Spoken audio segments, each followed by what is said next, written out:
Inravio.com.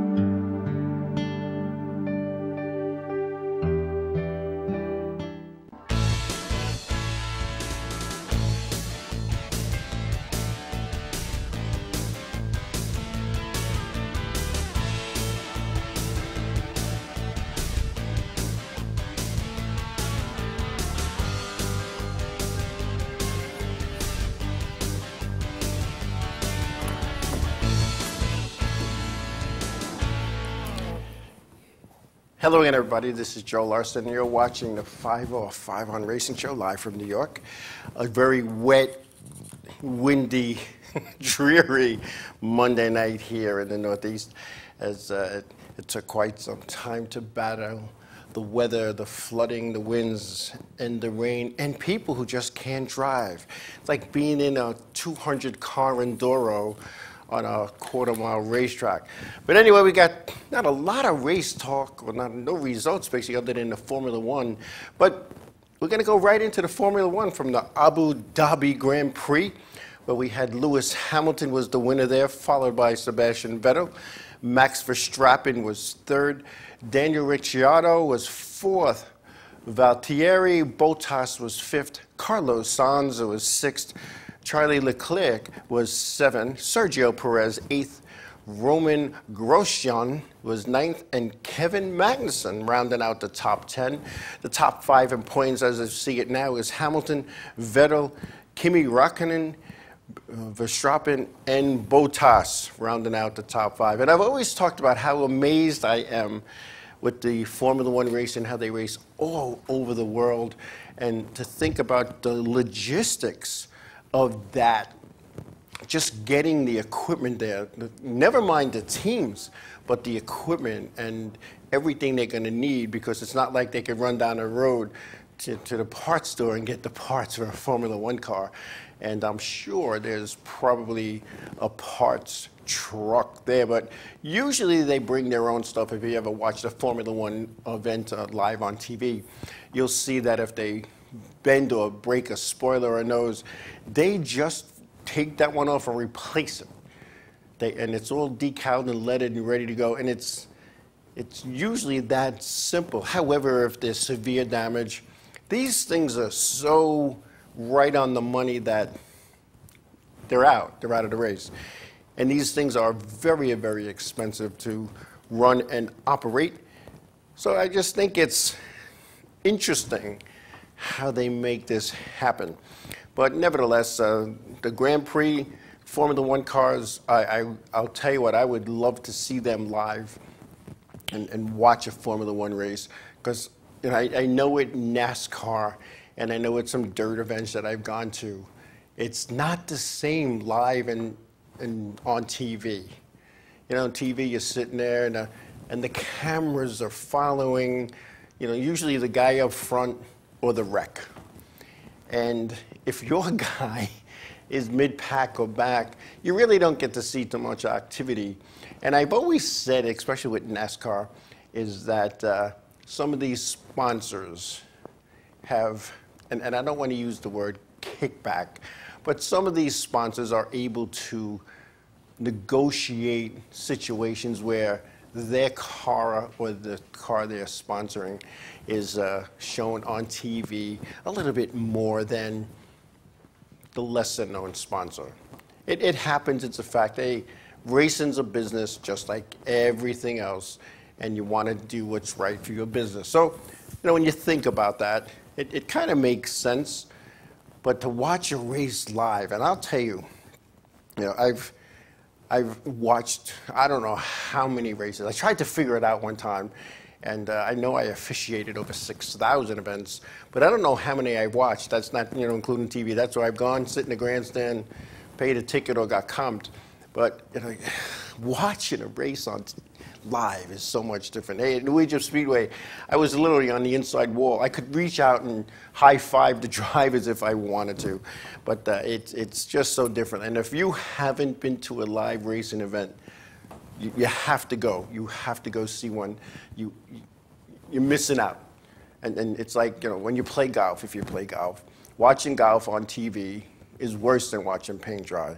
But when you're playing and it's hole for hole and you know, maybe you have a little incentive going with the guys you're playing with, you know, a little money on the line at the end, it makes it a little more exciting. So but racing live, racing TV, most people stay awake for the start and they wake up for the end. You're at a live racetrack, you don't do that, you don't see that. Anyway, before I get much further into the show, I want to congratulate a gentleman who I call friend, Terry Stiles, who married his sweetheart, Laura, and I had the opportunity to attend that wedding. And Terry drove my blunderbuss car, Terry drove my figure eight car. Terry was just a good racing buddy, and I want to congratulate him and his wife on their wedding, and thank them for giving me the opportunity to attend as well. I had a great time, and I don't normally, you know, do those little shout outs to people, but when I think it's worth it, it is. And I've known him, like I said, quite some time, and I've never seen a more happier couple than these two at their reception. And there was a lot of people there, and I would have thought there'd be more racers, but you know what, there weren't. There was only like a table of us per se, and it was really good. So congratulations, Terry. I know you're probably not going to see this live, but you'll see it in the archives. You'll see it on demand. So it's all good. And let's see a quick little note about the Turkey Derby down in the Wall Speedway down in Wall, New Jersey. Long Island's Tour Mod driver, Dave Sapienza, won the modified feature at the annual Turkey Derby this past weekend. And you know, a lot of people in social media would talk about, yeah, he's the first guy to win a Turkey Derby from Long Island, and they're all boasting and bragging. He wasn't. He was the second. Jimi Hendrickson was the last one, and I'm not sure when he did it, but it was quite some time ago, and I believe it was one of maybe the third or fourth Turkey Derby that they ever had. Jimi Hendrix, Gentleman Jim, as they call him, driving the Ferrante X3 with the Playboy Bunny sticker on the sail panel. So congratulations to Dave Sapienza. Sap, as he's known to most people in the racing community. Funny guy, good guy, and I'll tell you what, everybody works hard on their race teams, but this guy, he works just as hard, if not more, than any other driver out there. And he made himself believable on the NASCAR Whelen Modified Tour, and to win the Turkey Derby is just incredible. So congratulations to Dave Sapienza. Good guy and beautifully prepared cars, and he just races you good and clean and hard, and that's what racing's all about. And considering he was third towards the end there with Matty Hirschman and Jimmy Blewett, two of the toughest competitors I've ever seen wheel modifieds.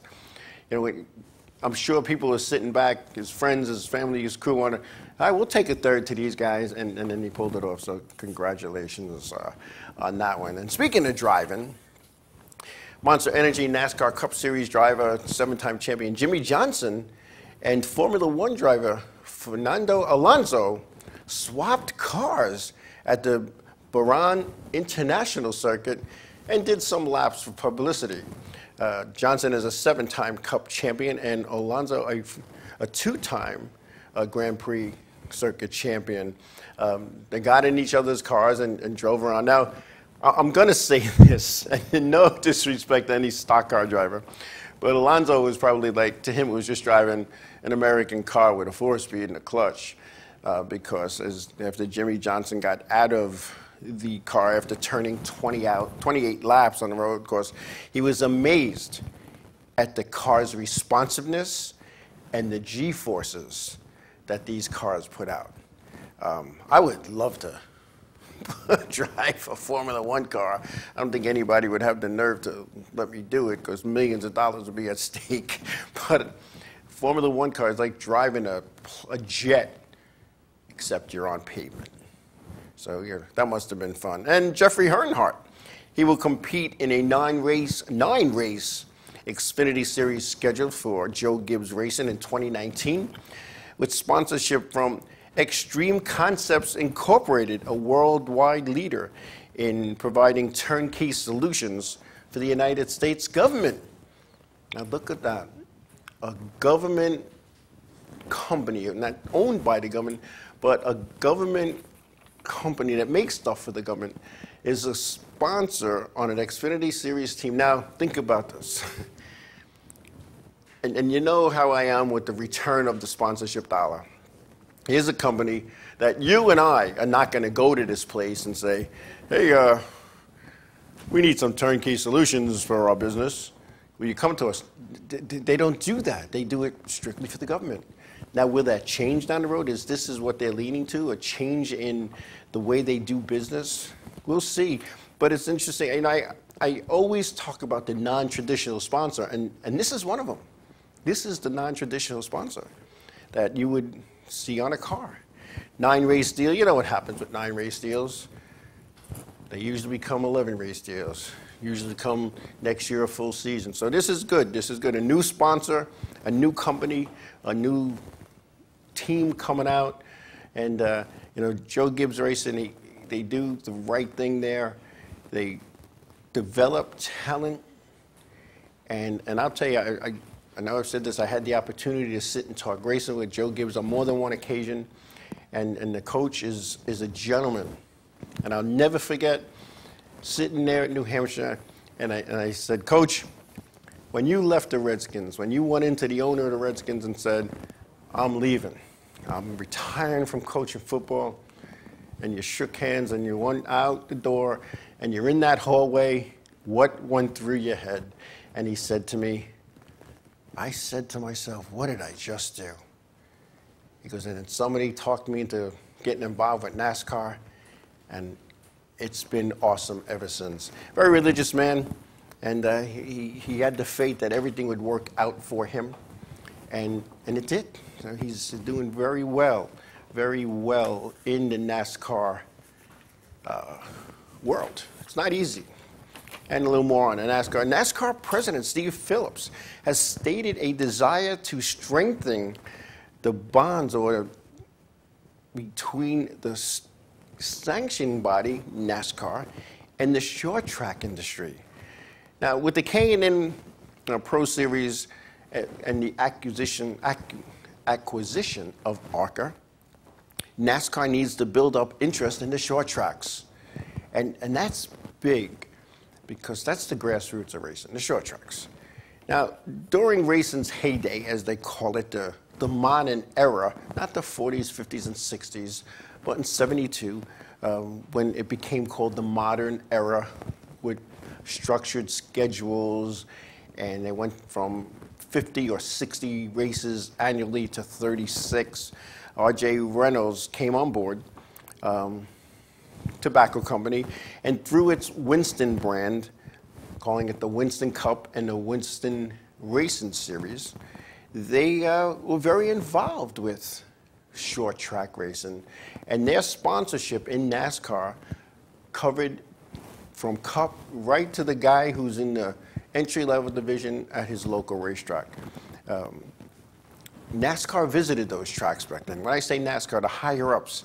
And when I say the higher-ups, the multi-modified champion Jerry Cook, competition director for NASCAR, visited racetracks. I seen him and sat and watched races with him over the years as he came by. Also the late Jimmy Hunter, a longtime NASCAR executive, frequently visited the weekly racing series tracks. And I can remember sitting with him when I was the race director on the tour, on the modified tour, and talking about the strength of our series. And at the time, you know, we had 45, 50 cars entering a race, and we sent a lot home. And I can remember him saying, he goes, you know, how strong do you think the series is? And, you know, Ed Cox was my boss. He was the touring series director, sat there and said, I think we're pretty strong. Look at our car count. And Jimmy Hunter said, more than half your races are at 2 racetracks. If they ever pulled out, you'd be in trouble. Now, he was referring to the Thompson Motorsports Park in Thompson, Connecticut, and the Stafford Motor Speedway up in Stafford Springs, Connecticut. And he was talking about those racetracks.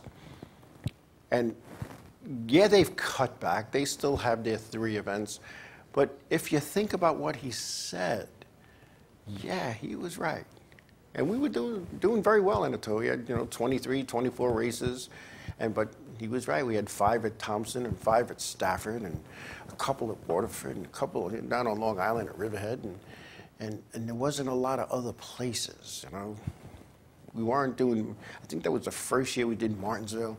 Bristol was just a thought. It was a project on a table at the time. But we were going to the local places, Beech Ridge Speedway up in Maine, Holland, Seekonk. We were going to places like that. We stopped going to Richmond, and New Hampshire had its 2 races. But when you look back, and as the schedule diminished, I mean, heck, we're going to talk about their new schedule later on in the show. As their schedule got less and less, what did we see? We saw a lot of off weeks, and racers want to race.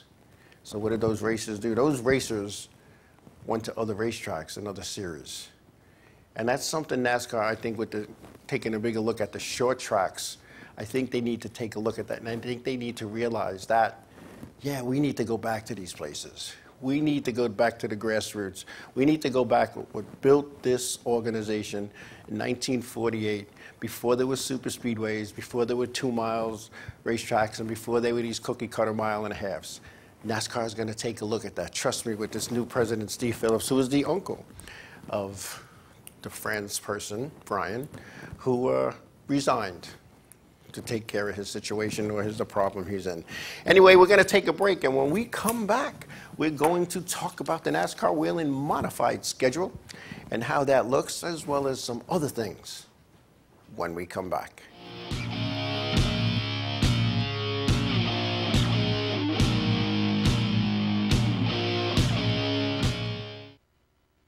Hey, what's oh, I said was going to say what's up for some reason. Hey, we're Set It Up, and you're watching the Inravio TV network.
Village Music Shop of Mastic. 1-800-HEY-DUDE, your full-service store with personalized attention, school band instrument rentals and sales, music instruction on all instruments for all styles and age groups, for guitars, drums, amplifiers, PA systems, and accessories. It's Village Music Shop, 1495 Montauk Highway in Mastic. Call 1-800-HEY-DUDE or go to villagemusicshop.com. Hi there, this is Buddy from Less Than Jake, and you are listening to Inravio TV. You're probably watching it too. The world of advertising has changed. Radio, TV, and newspaper revenues have declined drastically. Why? Because businesses have realized that advertising return on investment isn't what it used to be. So what can we do about it? Well, that's easy. Advertise online. Own a local restaurant, real estate agency, or even a national retail chain? Whatever your business, Inravio can get your message out there, and we can do it at a fraction of the cost. Call today and see the difference for yourself. This isn't TV. This isn't radio. This is Inravio.com.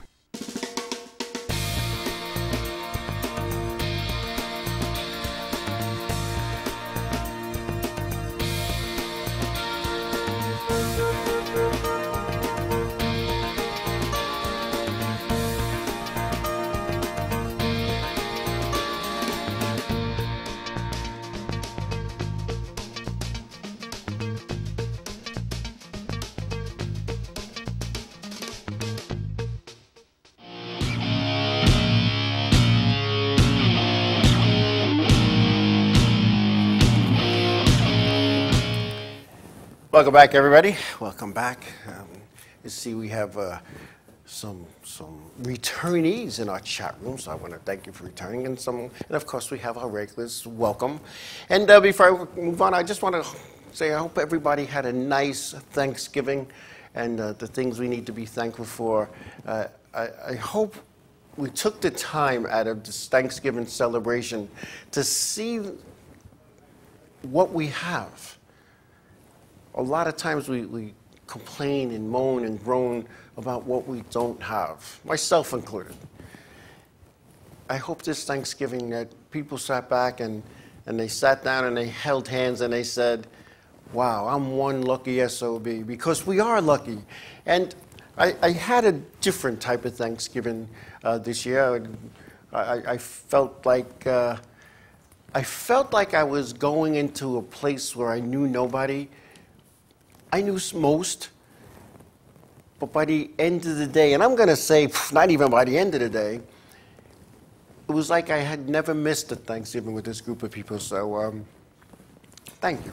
I had a good time. It was fun, you know, and it was different. You know, and I was telling one of my buddies today at the place, and they said, you know what?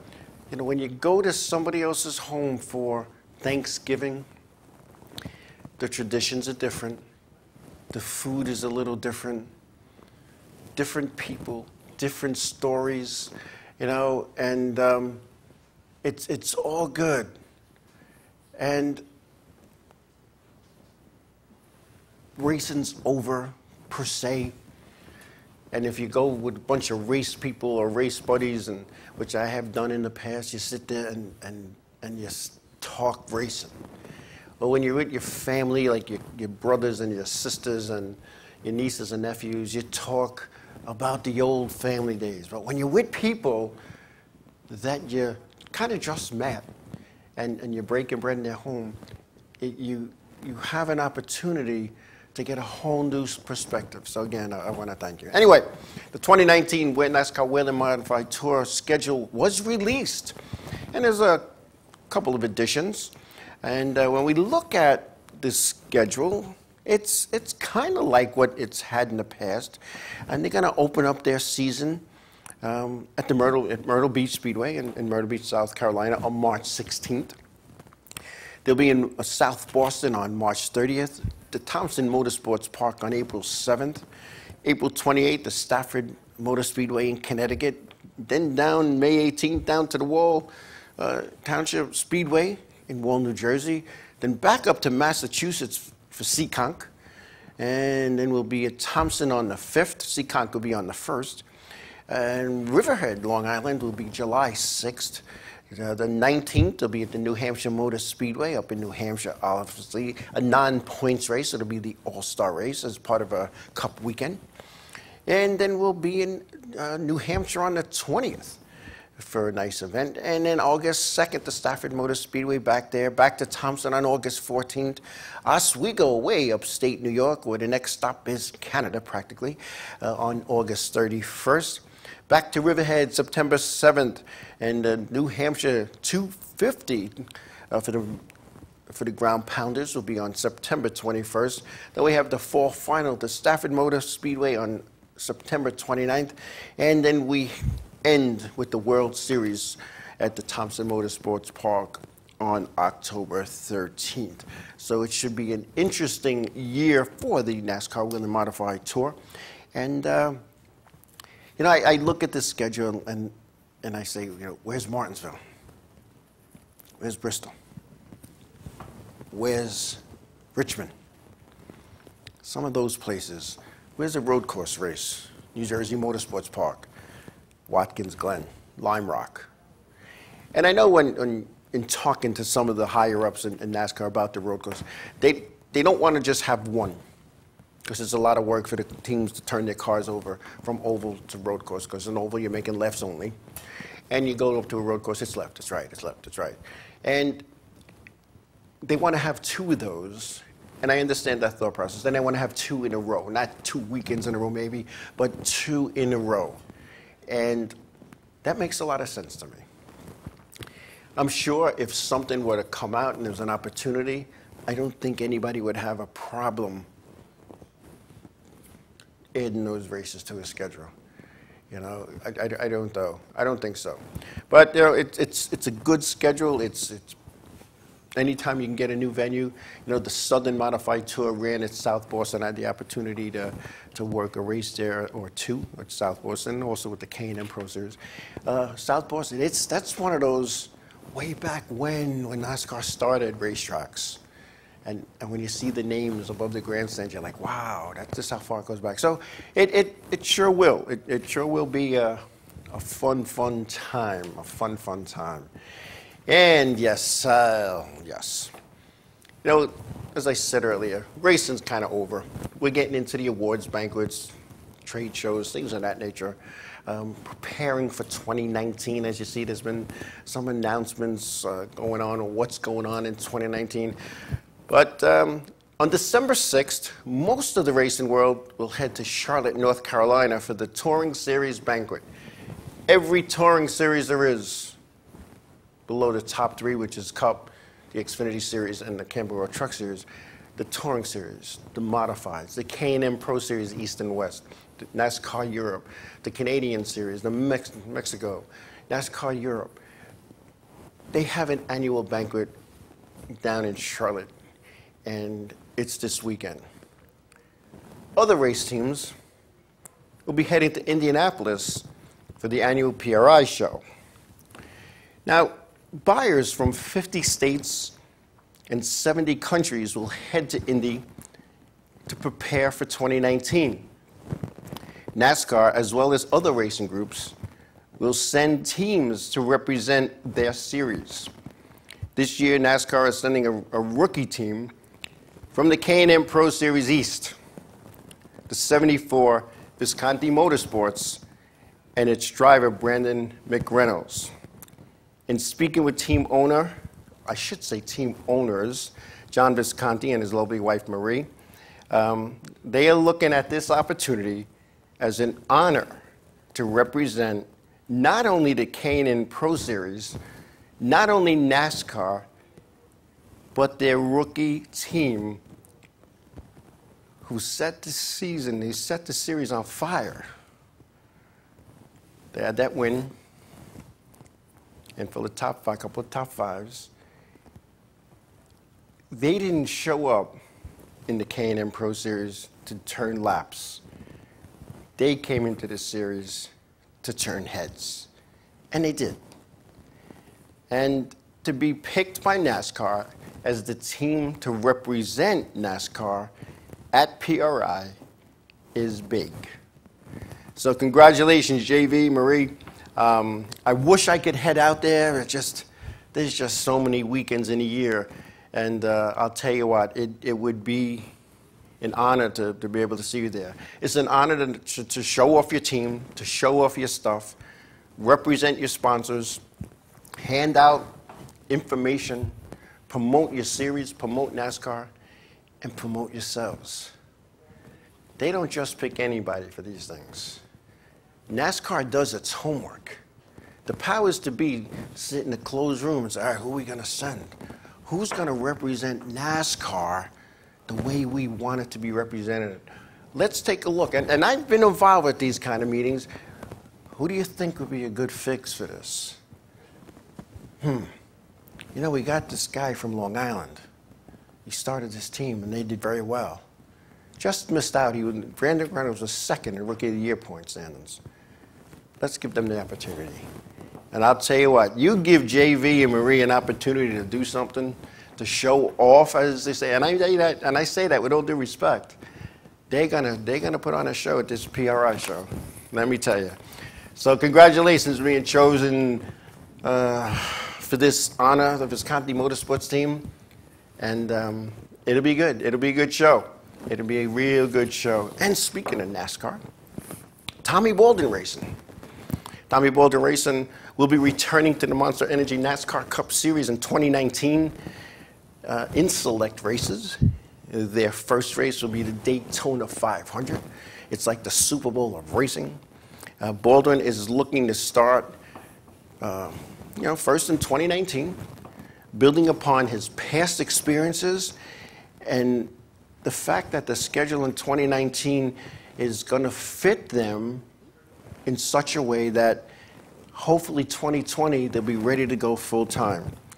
And, you know, Tom Baldwin is another one from Long Island. He went up and, you know, very little in his pocket.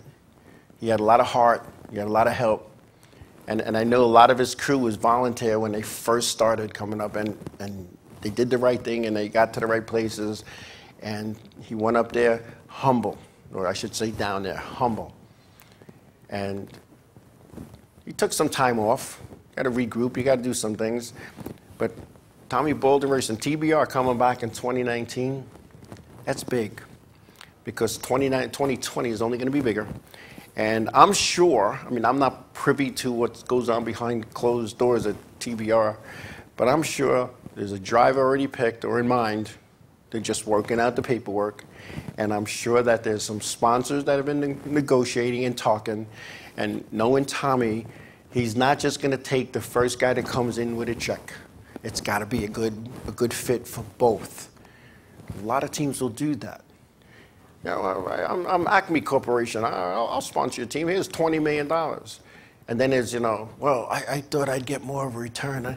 And just like with Nature's Bakery with Danica Patrick, midway through the situation, you know, the sponsorship, they weren't getting what they thought they would get. And Stuart Haas Races say, well, you know, what do you think you're going to get?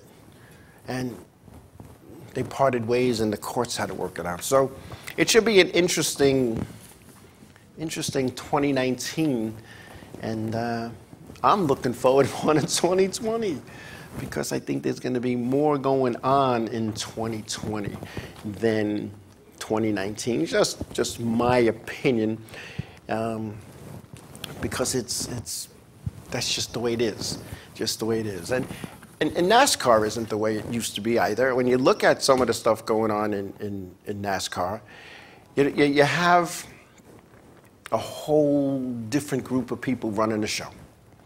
And you have a whole bunch of different people making decisions. And I've always said, and you want to promote from within, and you know, with the way NASCAR is being run now, they kind of promote it from within.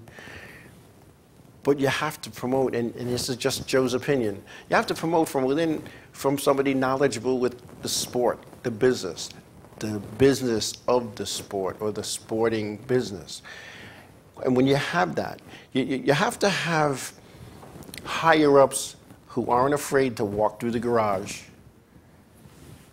in a button-down shirt and slacks and a suit jacket or a sport jacket and talk to the teams. Talk to the owners, talk to the drivers. And you know what makes sense to me? Talk to the fans. Now, I'm not saying you go sit in the grandstands and be swamped with autograph seekers, but talk to the fans. Ask them, what would you like to see in NASCAR? What would you like to see us do moving forward? Because some of the things that were done in the past didn't work. Didn't work. And when you keep changing your playoff format and changing the name, somebody's sitting there saying, this isn't working, guys. We got to make a difference. We got to do something different here. Ratings are down, so let's make a playoff system. We'll call it the Chase. Oh, the Chase comment didn't work, so they called it the playoffs. Okay, is it really the playoffs? It's. I guess it is. It's similar to hockey. You start with 16 teams or whatever, and you start eliminating. I don't know, and people are saying it's boring. And like years ago, when Jimmy Johnson or Richard Petty or Cale Yarborough were declared mathematically the champion with 3 races to go because they could stay home the following 3 races and still be the champion, and it's one of those things that I don't know if that was a change for the good. Get rid of the mile and a halves. Little run more short tracks. Tony Stewart thinks NASCAR should run on dirt. I don't disagree. I don't. The trucks put on a good show at Eldora. It's different. But you know what? it's almost like they look at that as going backwards. You know, the sponsors don't want to see their sponsorship logos all scratched up. You know, like when they come off the corners in Darlington, and if you're not rubbing the wall, you're not running the right line. You know, they don't want to see that. They don't want to see beating and banging when you're going into a corner and you got the double file and there's really not enough room for two to go through. They don't want to see that. They want to see pristine cars at the end of the race, because Formula One does it. But Formula One's a whole different kind of racing. And when you look at Formula One, yeah, like I said, they're like jet planes that are on the ground. You know, it's all computerized, and it's like playing a video game, except you're feeling the G-forces. You know, you're shifting with the paddles, and it's just a whole, when you look at that steering wheel, it looks like a control center. It looks like a controller for, you know, for one of the video game consoles. It's just different. And when I say that, I don't mean that in a bad way. I really don't. It's just, let's put racing back in the hands of the drivers. Let the fabricators fabricate, just like with the modifieds. They were called modifieds because they basically took a street car and modified them. They took a car out of a showroom or out of a junkyard and they modified it. And they were all different. But somebody thought in the infinite wisdom, it's hard to tech cars like that, so let's make them all look the same. Let's make it so that when you can't read the numbers and you don't know what color a guy's driving that week, you can't tell them apart. But years ago, you knew what Charlie Jezelnik's car is, whether it was painted leather or not. You knew who Richie Evans' car, what he was in. And I'm not talking when they went to the Troyers and the cookie cutters. I'm talking about the old cars. Jerry Cook's original, his coupe, the Richie Evans coupe. Tom Baldwin, the old man, his Falcon, the 747. Think about that, you know? And yes, someone's in charge. You know, dirt tracks are different. Yeah, they are. The first time I went to a dirt track that I remembered and paid attention was at Volusia County during Speed Weeks, and I watched these guys run 50 laps on dirt in late models, 3 and 4 wide, and never touched. And when they spun out, they kept on going. They didn't wait for a yellow flag. You know, like I used to tell the drivers who would sit and wait for the yellow flag, listen, if you sit there and long enough and I got to go yellow, I'm taking the lap away from you because you intentionally brought out that yellow. That's what you used to say, okay? So you're going to lose the lap anyway, so lose one, don't lose two. But, you know, it was such a different time and a different group of people. And like I said, put the drive back in the drivers. Let the drivers drive their race cars. Let them sling slide on the super speedways. Let them use the air to pass. Let them do that, you know? Eliminate the restrictor plates. Yeah, I know people are going to say, look what happened to Bobby Allison because they didn't have restrictor plates. He went flying through the air. That has nothing to do with the restrictor plate. That has to do with aerodynamics. Somebody took the air off a spoiler. So you give an aero push. Think about it. You're going 200 miles an hour, and you're running with other cars, so you're in clean air. And all of a sudden, you get out a little bit, and half your car is in clean air, and the other half is in what they call dirty air. What is that? That's air that's just there. It's like almost like hitting a brick wall. It's like hitting a wake with your boat, and your boat goes all crazy. Let the drivers drive again. Let the modifieds be modifieds. You could tell they were all different. Let them be modified. Late models, the same thing.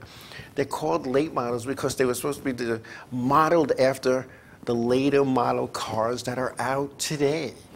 Not today, but back then. Now, all the late models look the same. Think about it. You can't tell, before they put decals on, you can't tell a Ford late model, a Chevy late model, a Dodge. You can't tell until they put the decal lights on.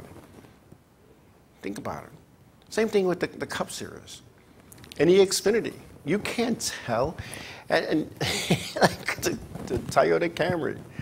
I don't know one Toyota Camry driving in America today that's a two-door with rear-wheel drive. Think about it. It's one of those things. Anyway, we're going to take a break. We come back, we're going to continue some race discussion and talk about what's happening and what's going on in the racing world when we come back.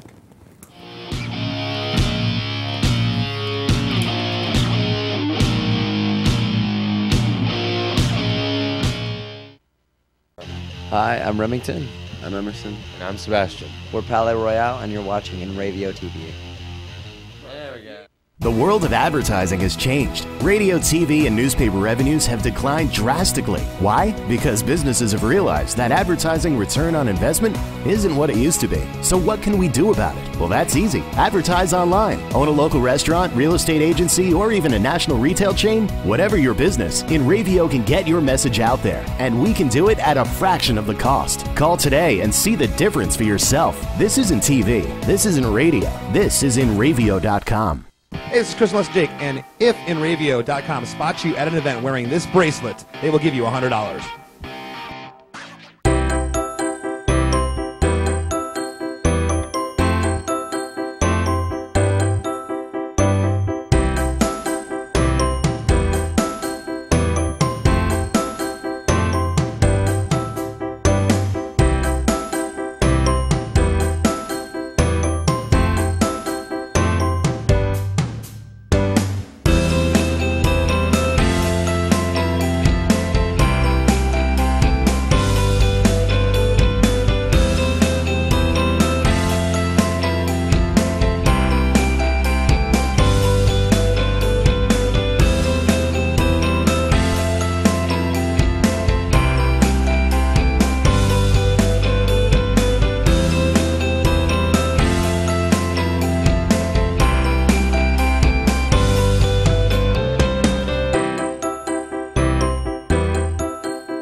Village Music Shop of Mastic.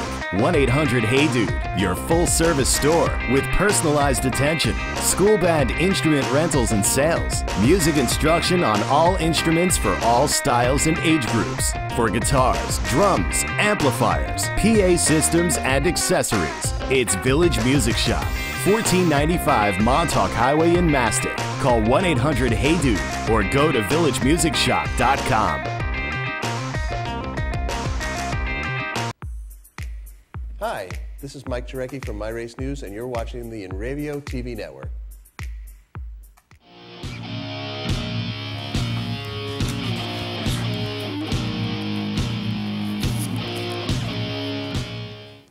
Welcome back, everybody.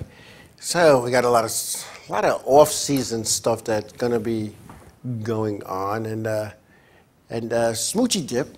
That's Kevin, basically my buddy. Kevin and I know he asked me to say something, but Kevin and I have been chatting.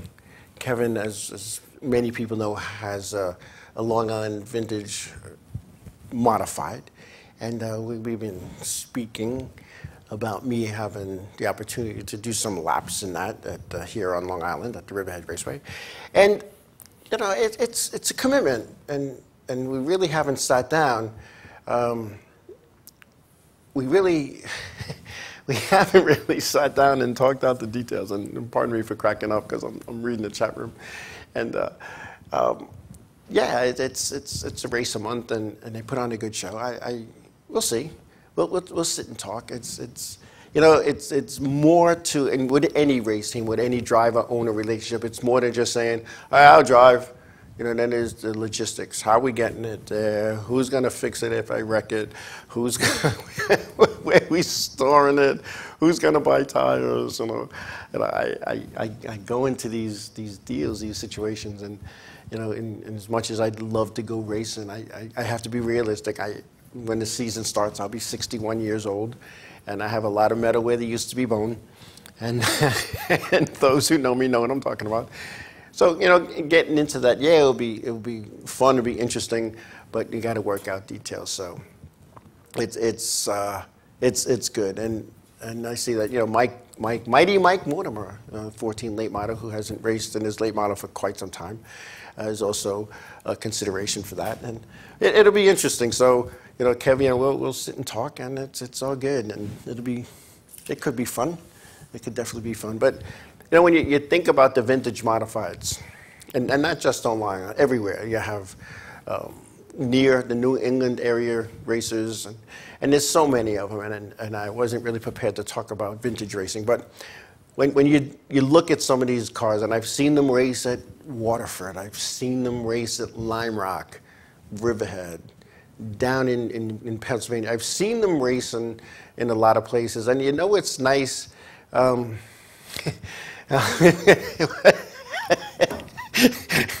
Which bones will I break this time? I broke every bone. So I broke my neck, I broke my back, I broke my ankle, I broke my foot, messed up my knees. And yes, I did break my neck and back, like I just said. Fractured my skull too. You know, I've been doing this on and off I was doing it on and off for a long time. And I think most of my highlight films are from crashes. Hey, I made Can You Top This? Well, no, that was just the name of the show on Fox. Oh yeah, Fox Sports. You got to see this. I had one of my wrecks on there, and I also was on Real TV too with some of my crashes. So my highlight tapes of wrecks, and the only trophy I ever received racing was the most spectacular flip or accident at Riverhead Raceway in 1996. So I say that with a chuckle because I remember when when I was given that trophy, I was still on crutches. I was on crutches for a year, and then the next award plaque that I received was from the Suffolk Association of Figure 8 Racing, the Ernie Maynard Memorial Safer Hall of Fame. And I didn't get into the Hall of Fame because of my racing abilities. I got into the Hall of Fame because I was a figure 8 driver in the Safer organization at that time, probably close to 30 years. And I went from the race director at my local racetrack to moving up to the NASCAR Wheeler Modified Tour. So I guess that was their way of honoring me, put me in the Hall of Fame, because I love the chat. I miss the chat room when I interact, but anyway, I have some fond memories of racing figure 8 cars and the camaraderie that we had. And you know, I've driven just about everything there is at a racetrack, except for the ambulance, and I took some trips in that. So, you know, I've driven modifieds, I've driven Lesners, late models, Charger cars. I had some fun, and you know, and I look back. I raced a TQ at Wall a couple of occasions, and that was, I gotta say, I had the most fun doing that than I did doing anything else in all my lifetime, you know, racing-wise anyway. So when you look at an opportunity to drive a vintage modified, a Troyer car would let it up and painted like Troyer ran it when he ran it himself. It's going to be one of those things. So I'm looking forward to the discussions on driving vintage modified, and then to sit down with my personal people and talk about that. And when I say my personal people, you know, people who care about me and my children. Because my daughter is the head scorer, NASCAR scorer at the Riverhead Raceway, and I know my kids, they were little when I had that tragic wreck in '96, and they still remember it, and I know the effects that it had on them. And you know, God forbid I was to bounce off the wall or ride up somebody's nerf bar and go airborne and land. I'm sure my daughter would immediately stop scoring and run down to see how I am. But you know, it's things you gotta think about. And when I say think about it, there are other people involved now. It's not just me. And there's, you never know. There might be someone that wants to spend the rest of their life with me, and I'm going to shorten it. So who knows? Who knows?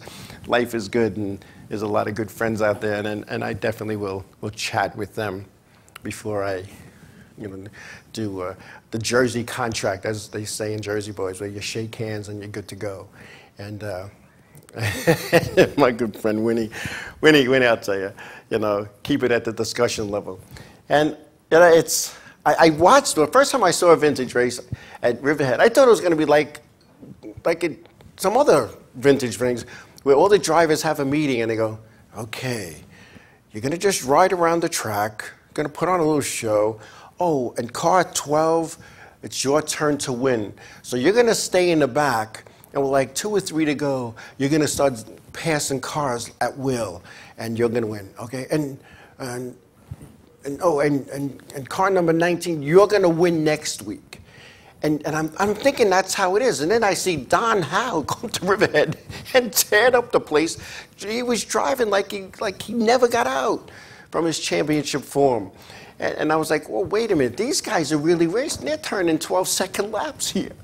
So when I watched the other guy, I watched the guy at the Wall Township, Waterford. That's Waterford. The guy was the 1965 modified champion at Waterford. And when he went in this race, the guy had to be like 80 years old. And I thought he'd ride around. Well, he was going so fast, he stuffed it in the fence. So anyway, I wish I don't do that. I really don't want to do that. It hurts. And it's 22 years later, and it still hurts. Not as much as it used to. But anyway, I think we're coming down to the wrap-up. So with that being said, I want to say I hope everybody had a nice Thanksgiving. Oh, wait, I miscalculated. Hey, let's not go to that. So let me write this down.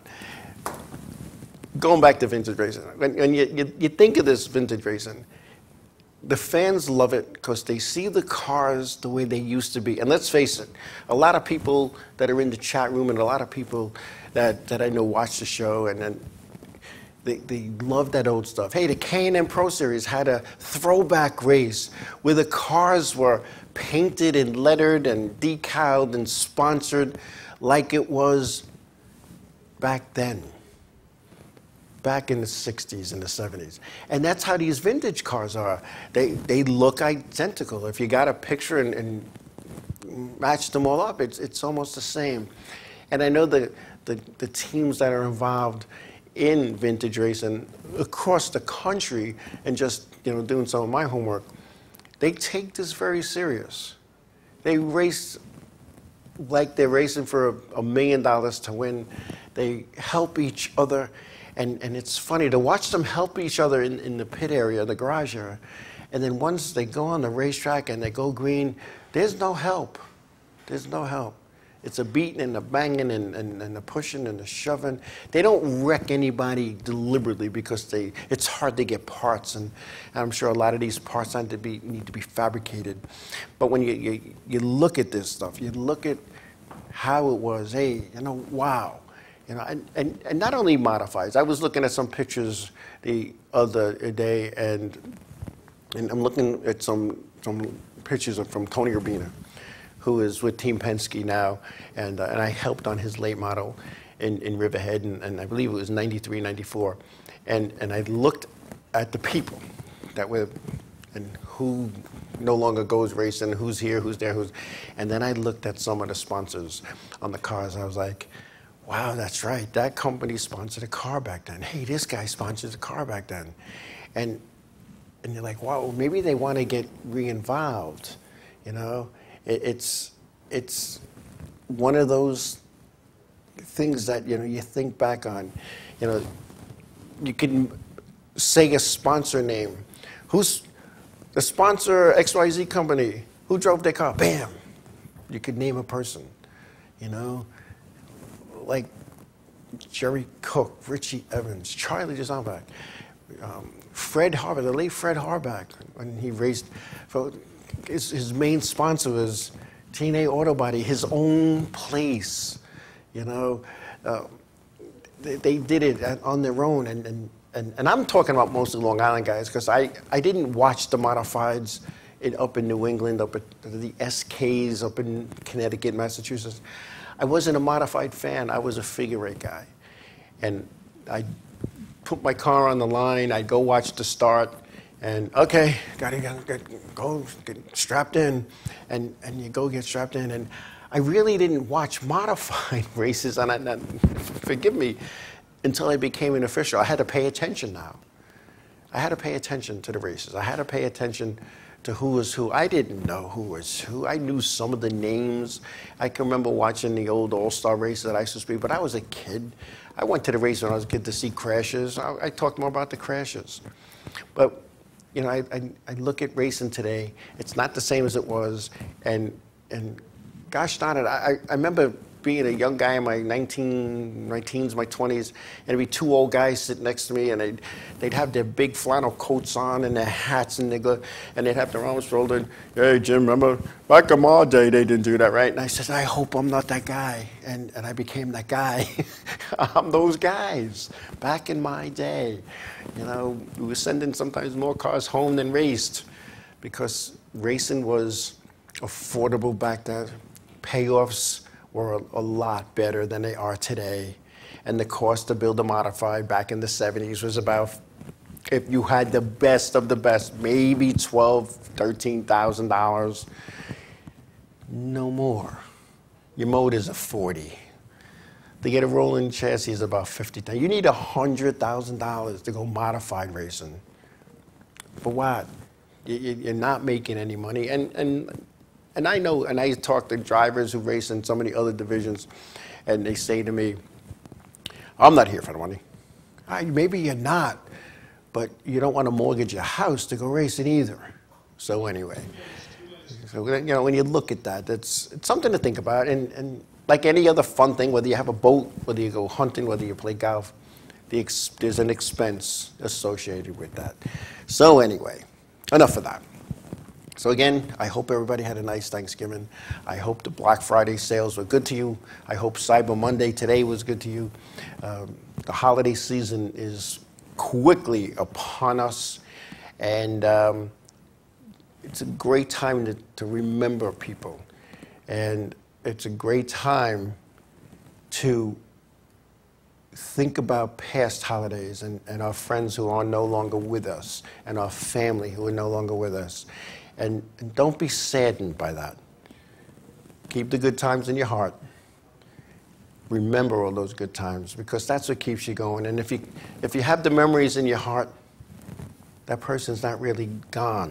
They're still with you. Anyway, I want to thank everybody for taking time out of your crazy schedules, especially during this holiday season, to join in and watch and chat and participate in our show, our Facebook Live people, our chat room people. And I thank you. It's great to see some of you I haven't seen in a while. And I also want to tell people, remember everybody, remember this is a holiday season, enjoy it. Tell somebody you love them, give them a hug. God bless you all, and we'll see you all next week. Thanks for watching, folks. Good night, everybody.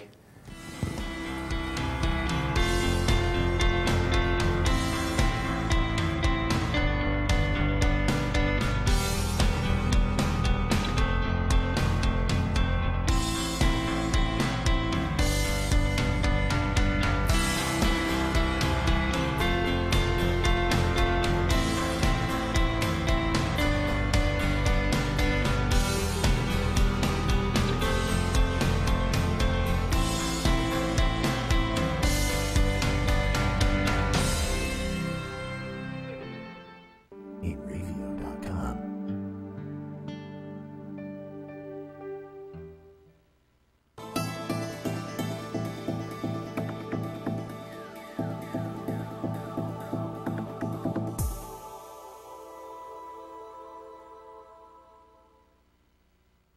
Inravio.